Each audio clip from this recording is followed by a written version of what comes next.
Mesdames et messieurs, bonjour. En ce mois de mars 2026, l'Assemblée générale de l'ONU a fait un geste historique. Elle a reconnu la traite des esclaves africains comme le plus grave crime contre l'humanité. Un moment fort attendu depuis longtemps. Pendant des siècles, des millions d'hommes, de femmes et d'enfants africains ont été arrachés de leurs terres, déshumanisés, torturés et exploités. Et pendant trop longtemps, le monde a fermé les yeux. Aujourd'hui, reconnaître cette vérité, c'est affirmer, enfin, que les souffrances infligées à ces peuples ne peuvent être relativisées ni oubliées. La décision de ce jour, obtenue de haute lutte, a malheureusement connu son contingent de brebis galeuses. Les États-Unis, Israël et l'Argentine ont choisi de voter contre cette résolution. Pire encore, le Royaume-Uni et les États membres de l'Union européenne ont préféré s'abstenir, comme si la mémoire de l'esclavage et des crimes coloniaux ne les concernait pas pleinement.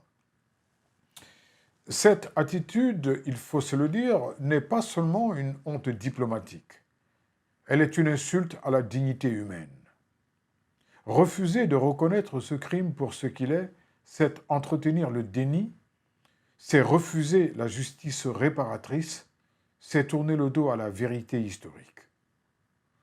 Soyons clairs, ce vote négatif est un déni moral, une insulte à la mémoire des victimes et une gifle à l'Afrique tout entière. On ne peut pas se dire défenseur des droits de l'homme et refuser de regarder l'histoire en face.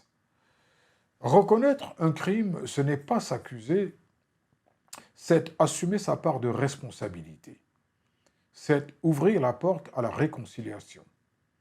Aujourd'hui, le monde a compris une chose. Certains pays ont encore du mal à conjuguer le mot justice quand il s'agit du passé colonial et de l'esclavage. Mais la vérité, elle ne s'efface pas. Les chaînes ont été brisées, mais la mémoire, elle, reste vive. Et tant qu'on refusera de l'honorer, c'est l'humanité tout entière qui restera enchaînée à son hypocrisie. L'histoire n'écoute pas les excuses, elle juge les silences. Abonnez-vous à notre chaîne, likez et partagez. Je vous remercie. WhatsApp, c'est Watansi sans fil.